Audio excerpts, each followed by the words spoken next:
So we are rolling. Can you introduce yourselves? Hi, I'm Gordon from Volk. And I'm Stephen from Volk.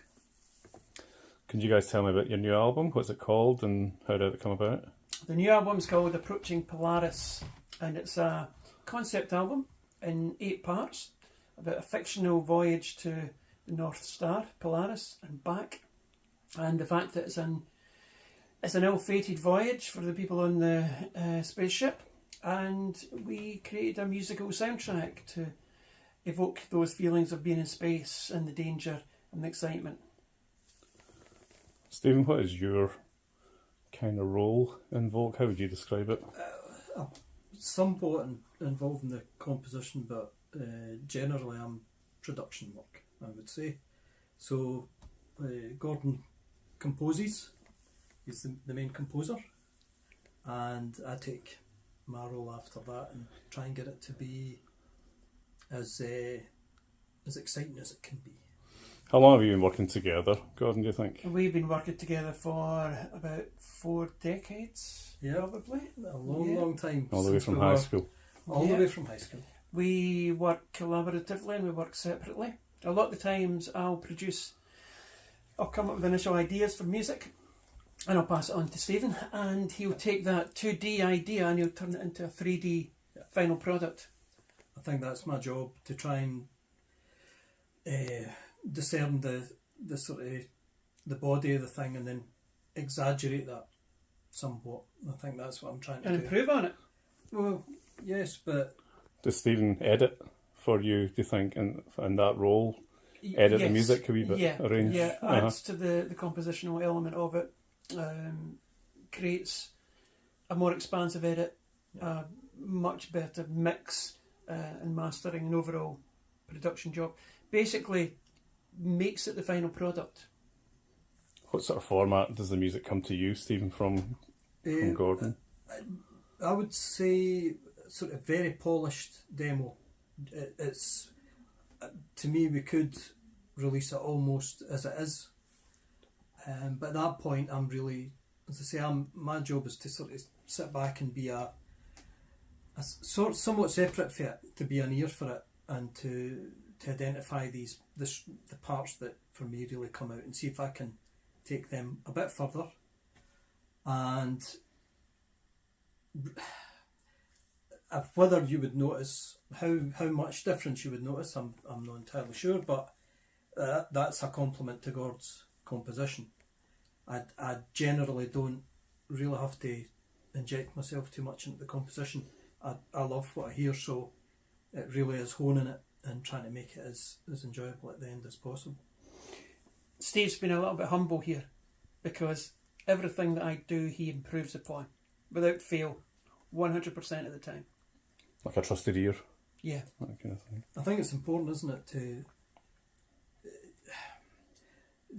you have to remain aloof from it a bit. I do believe that. Mm-hmm.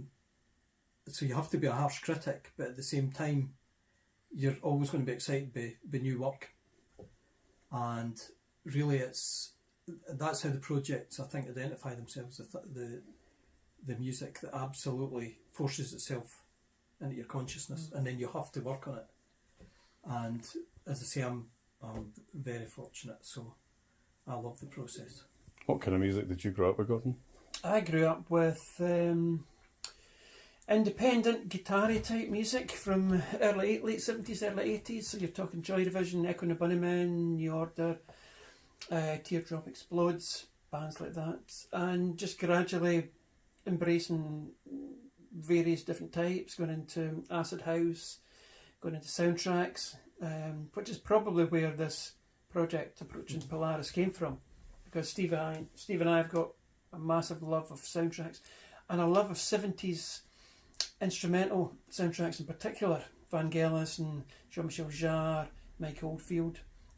So it was born out of that love and being able to take an idea, in this case a space idea, and wind a story around it and create this narrative that we could then expand upon, because the album started off as a single track and then it just expanded beyond that, as though we're expanding through space, the story. it grew arms and legs. It became like a voyage. It was a voyage just to write it, but it also tells the story of a musical voyage as well.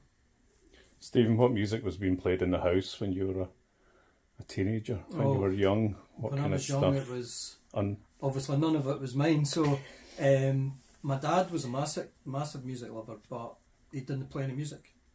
So he'd experienced it in like the big band very close by, big band groups, and he loved crooners and all that kind of stuff. I remember a lot of Elvis. My brother loved Elvis, Uh-huh. so there was loads of that. My sister, one of my sisters was sort of Motown, Stevie Wonder type of stuff. My other sister was more like, she liked Status Quo and things like that. So I heard all of these things. Wasn't really in love with any of them.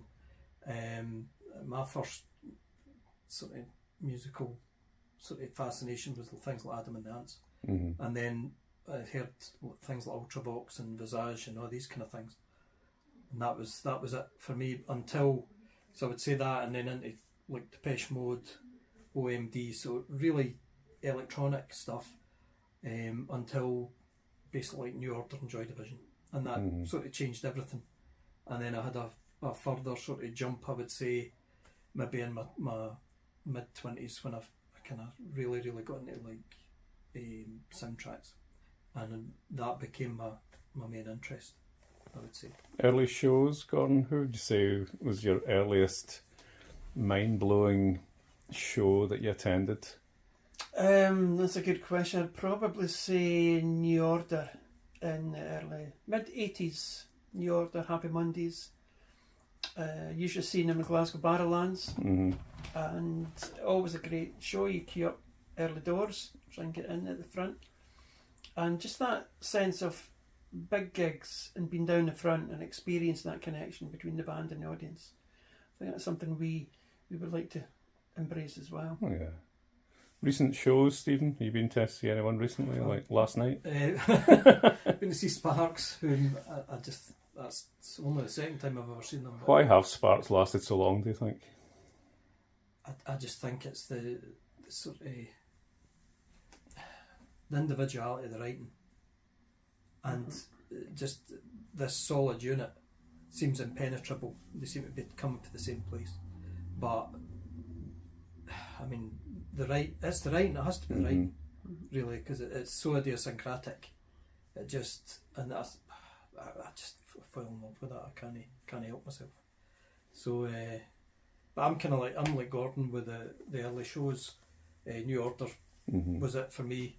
The first time I saw them, it was the first time I'd seen a band playing where it wasn't revolving around this really polished show. It was just raw, and there wasn't any going back after that. And then the next one I'd say was Hugo Largo, which was, at that point, it was the most individualistic thing I'd ever seen.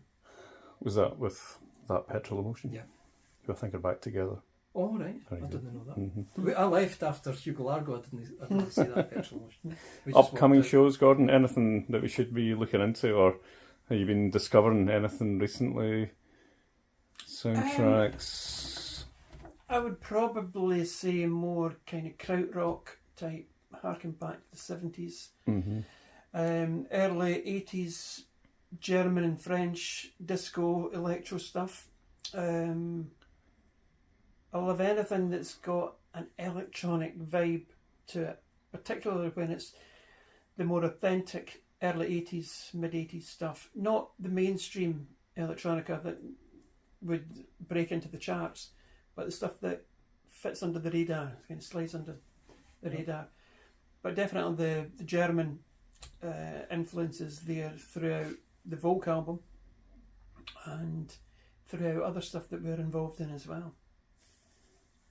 Excellent. Thank you. Okay.